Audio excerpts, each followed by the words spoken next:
24.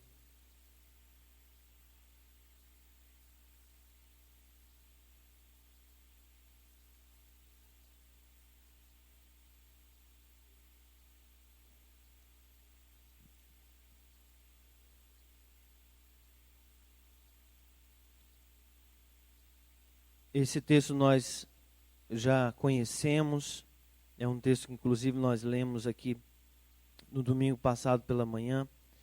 Nós vamos ler novamente, mas vamos fazer um novo enfoque em torno desse texto, pela necessidade. Mateus 24, 10 ao 12, diz a palavra de Deus. Nesse tempo, muitos hão de se escandalizar, trair e odiar uns aos outros. Levantar-se-ão muitos falsos profetas e enganarão a muitos. E por se multiplicar a iniquidade, o amor se esfriará de quase todos. Amém? Na semana passada, nós tivemos aqui pela manhã e ministramos a ceia do Senhor aqui nesse lugar, nessa amada igreja, na nossa amada igreja.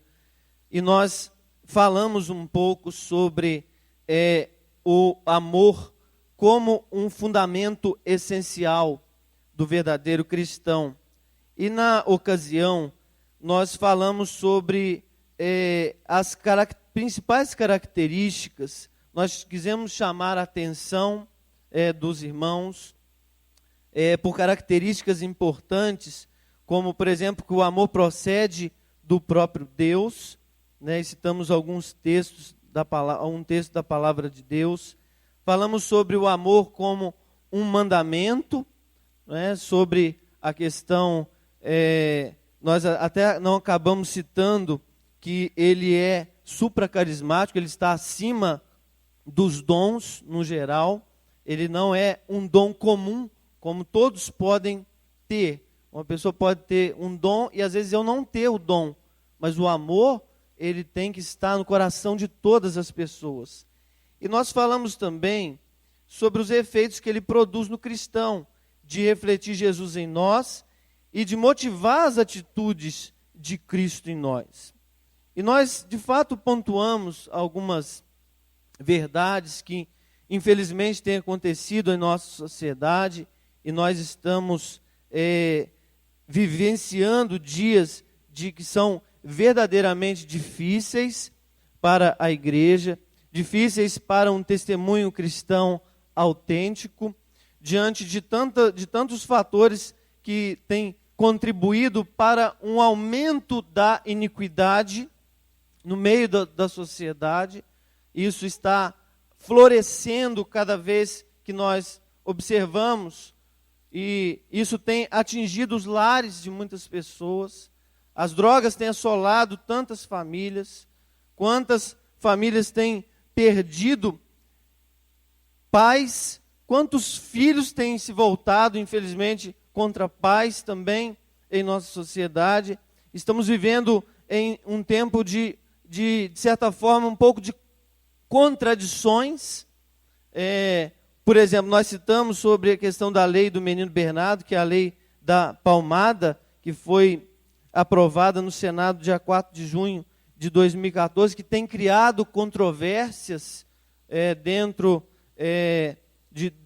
dos círculos, dentro da questão social, tem criado controvérsias até mesmo sobre a questão, por exemplo, o Estado, o Plano Nacional de Educação, por exemplo, prevê e reza que a educação ela tem que ser não só da escola, não só do próprio órgão do Estado, mas tem que ser também da família. E aí, ao mesmo tempo, embora eu sei que exista uma intenção muito plausível por trás dessa lei, que é, de fato, de inibir a violência nos lares, de inibir a violência doméstica contra crianças, e essa é uma emenda constitucional, inclusive, que está vindo para agregar no Estatuto da Criança e do Adolescente, rezando como lei, agora só esperando a sanção, só que, de fato, tem causado um pouco de estranheza, porque o Estado está entrando dentro de uma área que, às vezes, é difícil nós ponderarmos, de dizer que será que o Estado pode, até que ponto o Estado pode querer interferir na educação dos filhos. E o que nós estamos vendo numa sociedade que está, infelizmente, se degradando a cada dia mais, tem sido um pouco também por conta da falta de limite que os próprios filhos, que as próprias crianças não estão tendo desde a sua mocidade, desde a sua tenridade, e tem causado problemas na sociedade, e tem feito, de fato, a sociedade adoecer com a questão do pecado. E nós também ponderamos que o pós-modernismo, como um sistema de pensamento, né, ele tem os seus ideais relativistas. Isso tem atingido todas as áreas e setores da sociedade. E isso, de fato, tem colocado em xeque não só a questão dos valores absolutos, que a própria palavra de Deus impõe como regra de fé e prática para o nosso coração. E esse é um fato que a igreja precisa abraçar e não pode ignorar, porque se nós somos uma igreja e temos uma regra de fé e prática, de fato nós precisamos nos pautar por essa regra de fé e prática, não deixando com que influências externas venham tentar mudar o nosso modo de ser cristão. E isso, na verdade, esse sistema de pensamento também tem influenciado a sociedade, não só na questão da igreja em si, que preza por um valor absoluto, que é a palavra de Deus.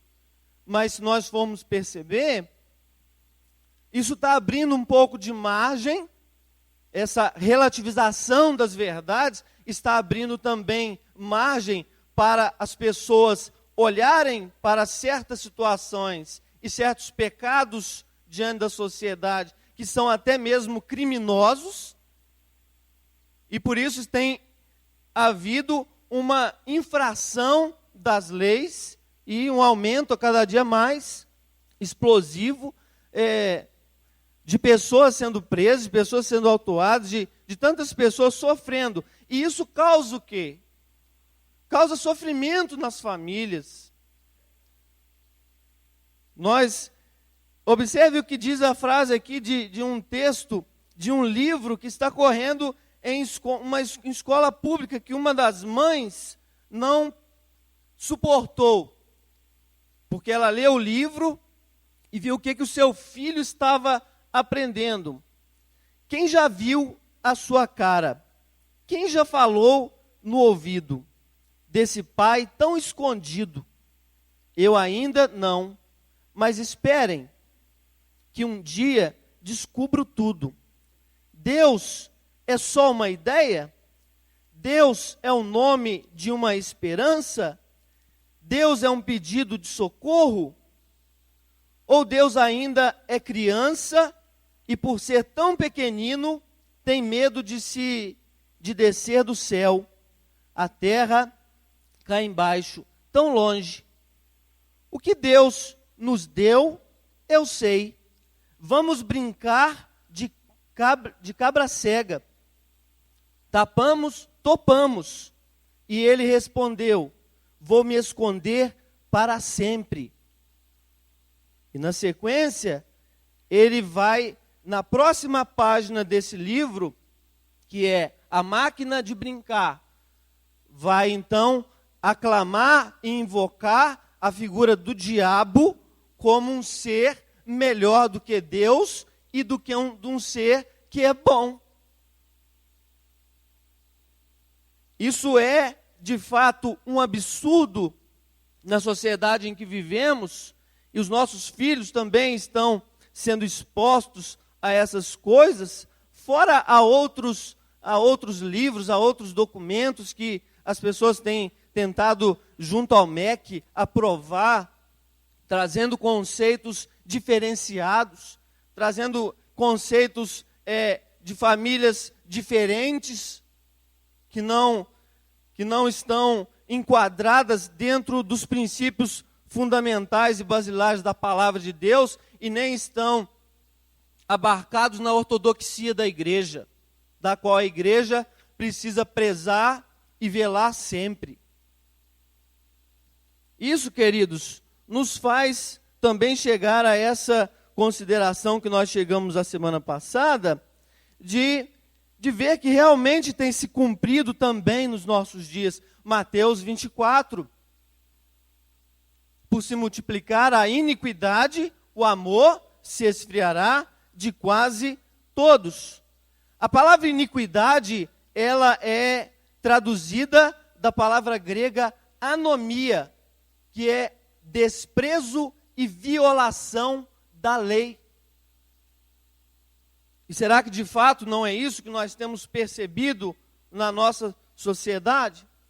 Não só a infração da lei, não só uma relativização nesses sentidos e atingindo essas raias, mas também tem tentado adentrar os nossos lares.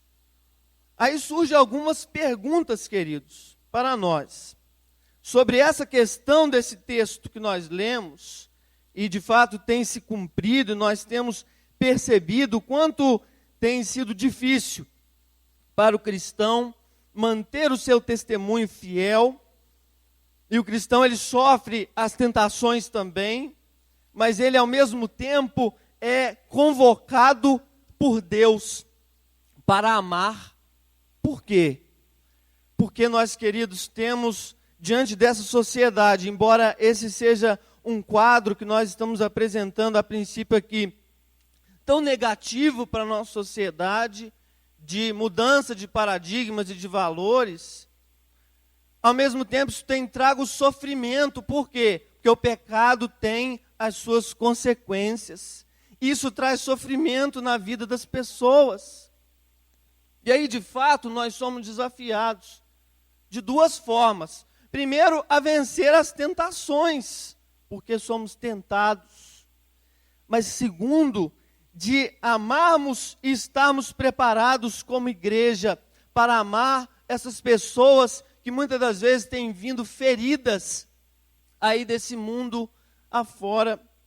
Esse mundo que tem trago tanta morte, tanta violência, e que tem trago sofrimento nas casas, nos lares, e muitos estão de fato sofrendo, e às vezes o seu vizinho está sofrendo e você não sabe. E a igreja precisa de saber amar, mas também é preciso saber discernir, de fato, como amar. Como é de fato esse amor? Será que esse amor é aquele amor de braços abertos, que recebe todas as pessoas? Jesus disse para que as pessoas viessem até Ele da maneira que estivessem. E por isso que Jesus olha para aquela mulher prostituta, que foi acusada pelos fariseus, e ele disse para ela: onde estão os teus acusadores? Eles não estão mais aqui, porque Jesus falou para eles que estavam acusando: quem não tem pecado, que atire a primeira pedra. Mas aí Jesus, observe, ele diz para a mulher com muito amor e carinho e respeito. E é isso que nós temos também que ter, de fato. Mulher, eu também não te condeno. Os teus pecados estão perdoados. Só que Jesus também disse outra palavra. Ele disse: vá e não peques mais. Então observe, nós precisamos pensar nessa questão do amor, de como nós devemos amar, receber as pessoas. Vinde a mim como estais. Será que significa ficar como está? Porque de fato, queridos, a palavra de Deus, ela opera transformação. Hoje eu tive a alegria de ouvi de uma pessoa lá no bairro Grama, e eu quero aproveitar para mandar uma saudação da igreja de Grama, congregação, lá para todos os amados, um abraço lá da nossa igreja. Eu tive o prazer de ouvir de uma pessoa que estava enfrentando uma situação de pecado em sua vida, e ela está adentrando a igreja.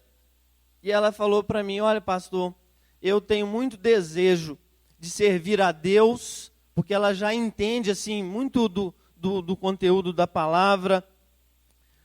Ela já entende assim, ela já está começando a discernir que de fato ela não pode viver a mesma vida, entende? E isso por um constrangimento da graça de Deus no seu coração, não por uma imposição legalista, não por algo assim farisaico, mas por quê? Porque a palavra de Deus está sendo pregada e ela está descobrindo, de fato ela não pode continuar vivendo, que ela precisa abandonar algumas coisas em sua vida para servir a Deus com despreendimento, para poder ter um testemunho coerente com a palavra e saber, e de fato observar e poder estender as mãos para o próximo e com confiança e intrepidez dizer o que você precisa. O apóstolo Pedro falou isso para um paralítico, né? Olha para nós. Ele disse, esse texto inclusive é do propósito na nossa igreja. Olha para nós. Não temos prata e não temos ouro, mas o que temos nós te damos. Levanta-te e anda. O exercício do dom de Deus na vida do seu servo. Mas as perguntas ainda que eu preciso fazer é: o que fazer diante da profecia e diante dos fatos em que a sociedade tem vivenciado em termos de iniquidade? Devemos simplesmente cruzar os braços e deixar tudo acontecer? Porque de fato Jesus já falou que vai acontecer. Jesus não está aqui dando uma opção, ele está afirmando que vai acontecer. Nós temos alguma responsabilidade? É outra pergunta. Existe algum fundamento essencial do verdadeiro cristão em jogo? Existe. E de fato, diante desse texto, né, do que nós podemos meditar, o amor é o fundamento qual todo cristão deve zelar pela preservação. Amém? Preservação. Na semana passada nós tentamos mostrar aqui no nosso breve momento sobre esses reflexos de Jesus em nós, do que esse amor reflete em nossa vida, da motivação com que esse amor ele nos constrange e nos impele. Nós também mostramos sobre o amor como um mandamento, mas hoje eu quero falar sobre algumas atitudes, queridos, que nós precisamos ter para esta preservação.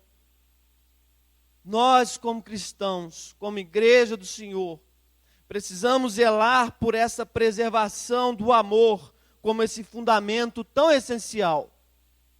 E a primeira atitude é não nos conformarmos com este século. Romanos 12, 2 diz, e não vos conformeis com este século, mas transformai-vos pela renovação da vossa mente, para que experimenteis qual seja a boa, agradável e perfeita vontade de Deus. E aí nós precisamos contextualizar para os nossos dias o que é não se conformar com esse século.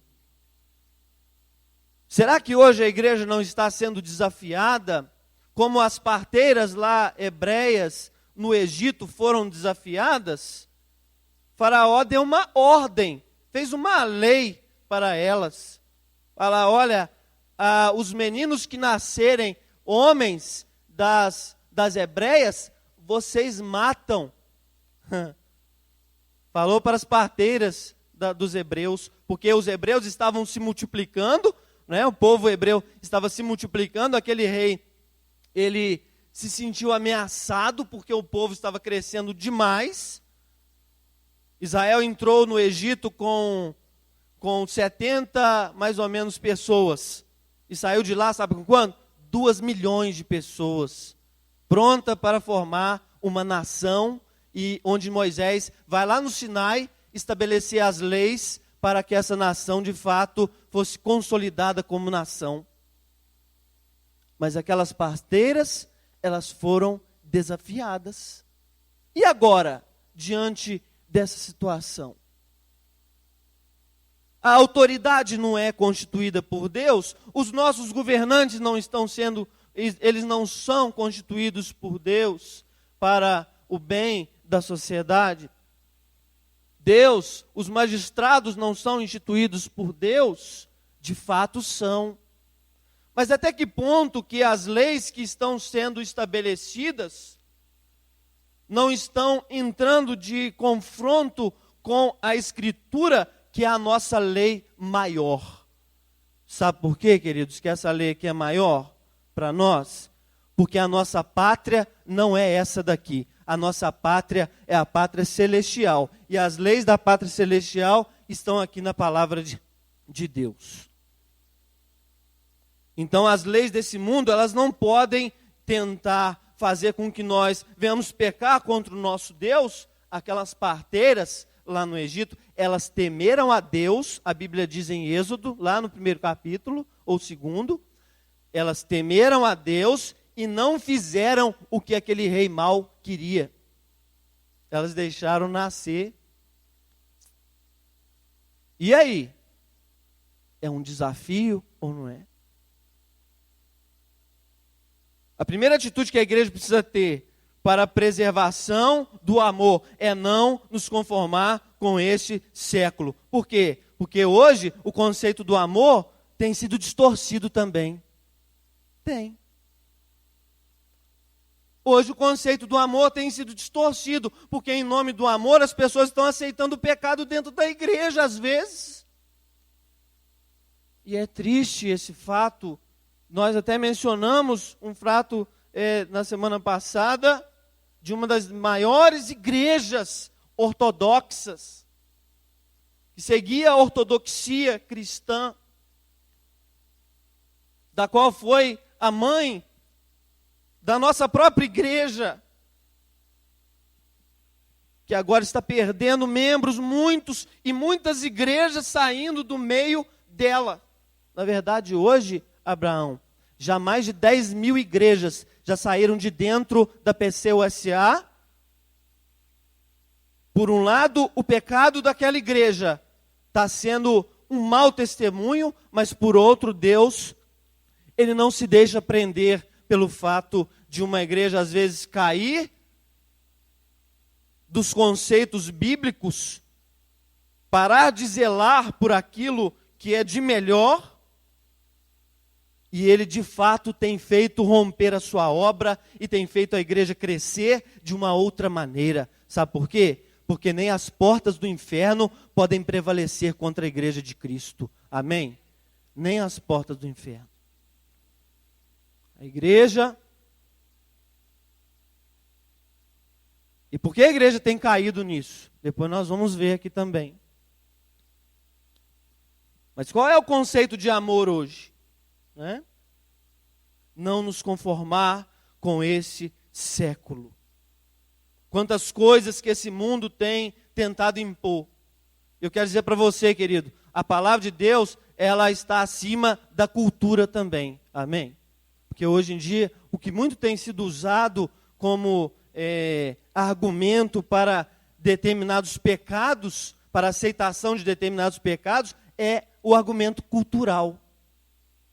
Mas quem é que diz que a cultura ela que tem que dominar a sua vida?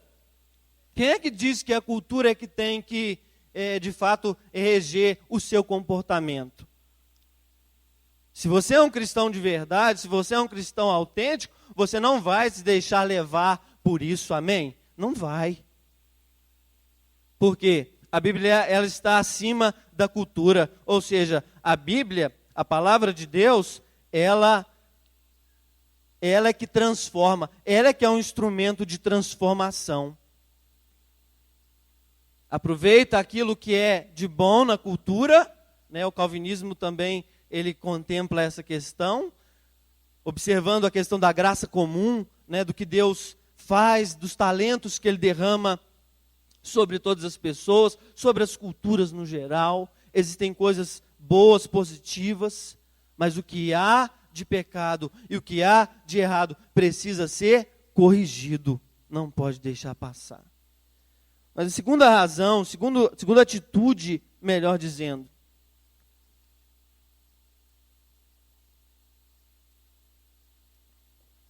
que a igreja precisa ter para a preservação do amor é se apegar com mais afinco à palavra de Deus. Hebreus, eu quero convidar você, se você quiser abrir aí a sua Bíblia, Hebreus capítulo 2. Esse é um texto muito interessante, muito pertinente aqui para a nossa prédica.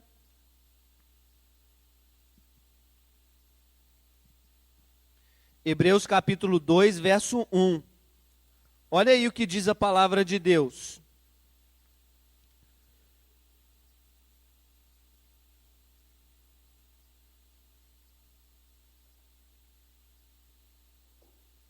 Por esta razão, importa que nos apeguemos com mais firmeza às verdades ouvidas, para que delas jamais nos desviamos. Vamos ler juntos agora? Por esta razão, importa que nos apeguemos com mais firmeza às verdades ouvidas, para que delas jamais nos desviemos. Agora, qual é o contexto desse texto? É muito interessante você analisar o contexto. Por quê? Porque olha só, Hebreus é uma carta que vai defender a superioridade de Cristo sobre os anjos, sobre o sacerdócio de Arão, sobre a lei de Moisés. Cristo está sendo exaltado na carta aos Hebreus. E no capítulo 1, aqui, a partir do verso 9, olha o que diz a palavra: amaste a justiça e odiaste a iniquidade. Por isso Deus, o teu Deus, te ungiu com óleo de alegria, como nenhum dos teus companheiros. Ainda, no princípio, Senhor, lançaste os fundamentos da terra, e os céus são obra das tuas mãos. Aí ele vai falando sobre toda a bênção aqui, de tudo que Deus fez, né? Sobre esse permanecimento, né? Eles perecerão, mas tu, porém, permaneces, em todos eles se envelhecerão, qual vestes, mas também qual manto os enrolarás, e como vestes serão igualmente mudados, tu, porém, és o mesmo, e os teus anos jamais terão fim. Aí depois ele fala sobre os anjos e diz: não são todos eles espíritos ministradores enviados para o serviço a favor dos que hão de herdar a salvação? Aí é que ele vem para o capítulo 2. Por esta razão, importa que nos apeguemos com mais firmeza às verdades ouvidas, para que delas jamais nos desviemos. Se, pois, se tornou firme a palavra falada por anjos, toda transgressão ou desobediência recebeu justo castigo, como escaparemos nós se negligenciarmos tão grande salvação? E é a palavra de Deus falando ao nosso coração. A igreja precisa se apegar com mais afinco à palavra de Deus como verdade absoluta, sem reservas, sem receio. Sabe o que leva uma igreja a se apostatar da fé? Hoje, o liberalismo teológico. Palavra esquisita, né? Mas vocês conhecem também. Liberalismo teológico é uma visão, é um sistema de pensamento que, segundo alguns críticos, a Bíblia é um livro errante. A Bíblia é um livro que os milagres, na verdade, não são, aqueles só são contos. Gênesis de 1 a 3, para os liberalismo teológico, é um mito, não é de fato a verdade. Outro dia, querido, nós pregamos aqui pela manhã, e hoje eu estou bem à vontade, amém? Nós pregamos aqui pela manhã, outro dia, sobre aquele texto de Atos dos Apóstolos, quando fala para nós perseverarmos na comunhão, no partir do pão e na doutrina dos apóstolos. Eu fiz uma colocação, que na verdade, sabe quando aquele negócio vem assim de Deus para a sua vida assim? É uma colocação assim muito pertinente para esse momento, é a colocação de que muitos desses críticos que vieram muito depois do apóstolo Paulo, nem andaram com Jesus, queridos. Estão longe de andar com Jesus. Estão tentando fazer críticas à Escritura Sagrada, desmerecendo a sua veracidade, desmerecendo a sua inerrância e desmerecendo a sua inspiração como palavra de Deus de fato e de verdade. Jesus falou sobre os fundamentos do mundo, sobre a criação. O apóstolo Paulo falou sobre a criação. Pedro falou sobre a criação. Homens que andaram com Cristo. Andar na doutrina dos apóstolos significa se apegar com mais afinco à palavra de Deus como verdade absoluta para o nosso coração. E ainda que às vezes nós não compreendemos essa palavra, porque eu confesso, e nós todos somos frágeis às vezes em examinarmos certos textos. Há coisas complicadas aqui, queridos. Há aparentes contradições, sim, na Bíblia. Não é, às vezes, tão fácil esmiuçar num texto para pregar. Exige habilidade, mas mesmo assim a gente depende inteiramente de Deus, amém? A gente ainda assim depende inteiramente do Espírito Santo para nos abençoar, para falar o nosso coração, para falar o seu coração. E essa palavra de Deus, que nós precisamos nos apegar com mais firmeza, essas verdades que nós ouvimos, essa doutrina sã, que nos faz vencer na hora da nossa dificuldade, aleluia, que dá resposta àquela pessoa que te procura quando ela está sofrendo por causa do pecado, que dá resposta lá naquele velório, que às vezes você está lá, sofrendo e chorando junto com seu irmão, e ela traz uma palavra de consolo. Essa palavra que muda e transforma a nossa vida de uma tal maneira, que nós passamos a andar e sermos reconhecidos como cristãos. Como é bom quando você entra em um ambiente e a pessoa fala assim, um dia nós entramos pela misericórdia de Deus. E a pessoa disse assim, você é cristão. Ele falou, vocês são cristãos. Eu falei, somos, porque vocês são diferentes. Agora, essa palavra não é a palavra só que a gente busca o socorro dela quando a gente está na mais profunda aflição e depois a gente larga ela de lado. Não é verdade? Não pode ser. Essa palavra aqui, ela não pode ser a palavra que para algumas coisas serve para a sua vida, outras não serve.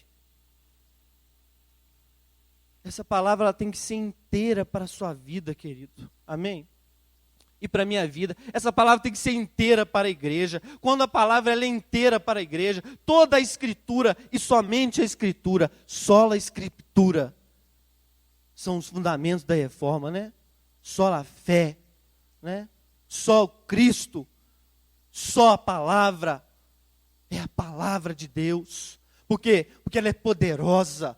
Ela é mais cortante do que qualquer espada de 2 gumes. É apta para discernir propósitos e pensamentos do coração. Sabe o que significa isso? Significa que quando você que ouve sempre a palavra de Deus, às vezes pensa em se desviar por um caminho ou fazer alguma coisa no seu pensamento que não está de acordo com Deus, Deus te traz a palavra à memória. Você se lembra da pregação, você se lembra da palavra, e isso te faz, sabe o quê? Evitar o pecado. Moody disse: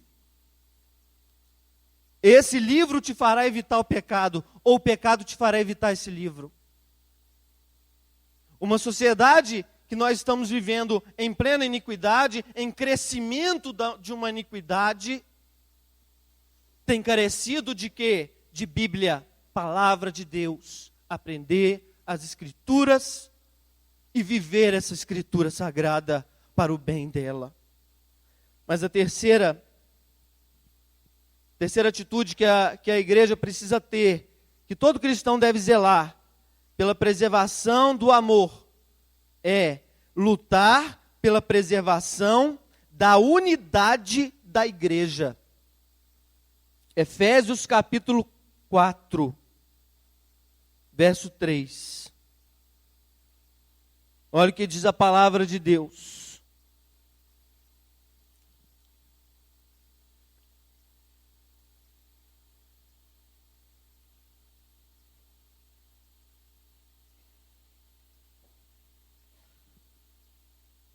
Efésios capítulo 4, verso 3 diz assim: esforçando-vos diligentemente por preservar a unidade do Espírito no vínculo da paz.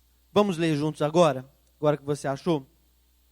Esforçando-vos diligentemente por preservar a unidade do Espírito no vínculo da paz. Só que no primeiro versículo diz assim, rogo-vos, pois, eu, prisioneiro no Senhor, que andeis de modo digno da vocação a que fostes chamados, com toda a humildade e mansidão, com longanimidade, suportando-vos uns aos outros em amor. Aleluia. A palavra de Deus é maravilhosa, queridos.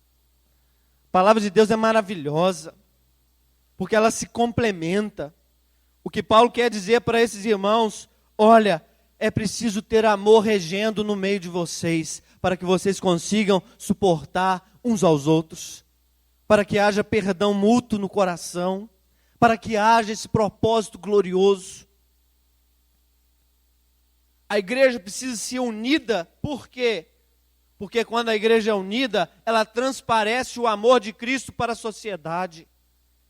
A sociedade passa a reconhecer, a sociedade reconhece que Deus está em nós, amém? E que nós estamos em Deus. A preservação da unidade da igreja. Por que isso é tão importante para essa preservação do amor? Porque a igreja é a agência do amor, amém? É isso. A igreja é a agência do amor porque ela tem o amor escrito. Ela segue esse amor, ela olha para esse amor, ela medita nesse amor, ela medita nessa palavra. E esse amor é o próprio Deus no nosso meio, é Cristo. Não seguimos os discípulos. Eu acho interessante aquela passagem que o Tomé pergunta para Jesus: Senhor, nós não sabemos para onde tu vais, como saber o caminho, né? E Jesus fala para ele: olha, eu sou o caminho e a verdade e a vida. Ninguém vem ao Pai senão por mim. Jesus estava querendo ensinar para ele, sabe o quê? Olha, até aqui vocês me seguiram fisicamente, literalmente. Vocês estavam atrás de mim. Mas agora vocês vão precisar me seguir de uma outra maneira. Eu sou o caminho, mas Jesus foi para o Pai. E agora? Ele é a palavra encarnada. Ele é o verbo que se fez carne. Mas nós podemos concluir, queridos. Percebemos que o fato de serem irremediáveis os acontecimentos proféticos acerca do esfriamento do amor, que é um grande desafio que vamos enfrentar e que já estamos enfrentando. Isto, de fato, não significa que temos que cruzar os braços e nos eximirmos de nossas responsabilidades como cristãos. Pois todo o ensino da Escritura nos impulsiona para uma luta até o fim. Por isso, a igreja, de fato, não foi chamada a parar. Ela não foi chamada a retroceder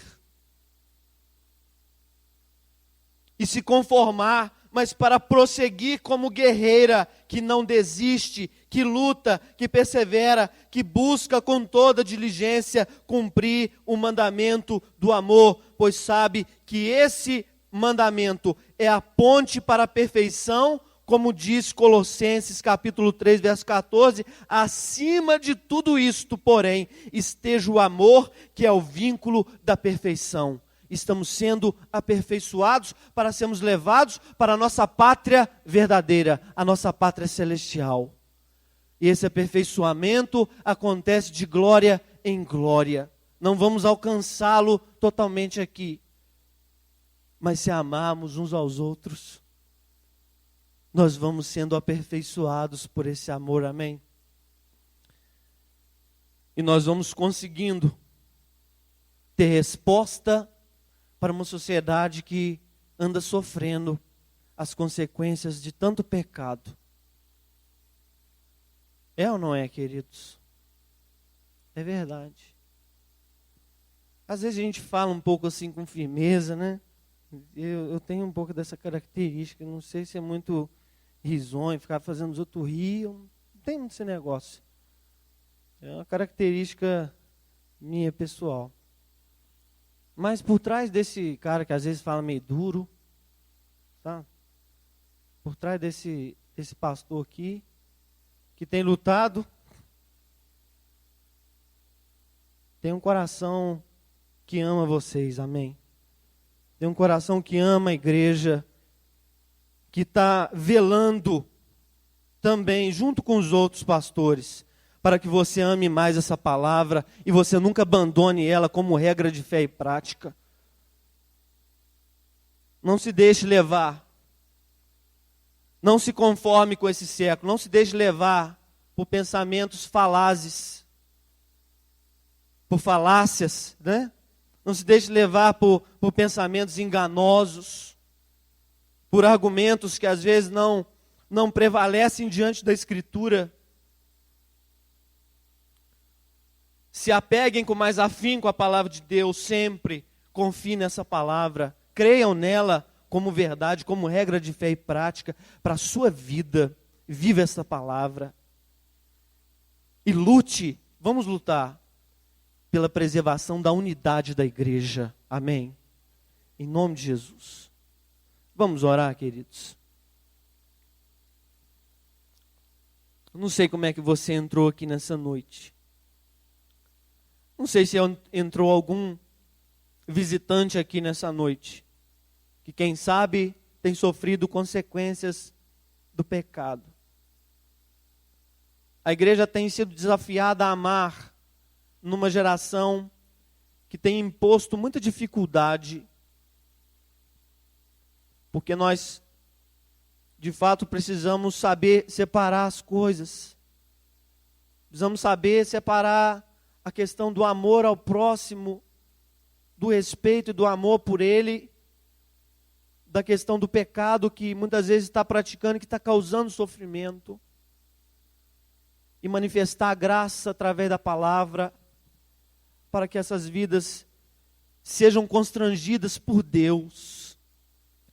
Ó Deus, muito obrigado, Senhor, por esta oportunidade, Deus, que o Senhor me concedeu nessa noite.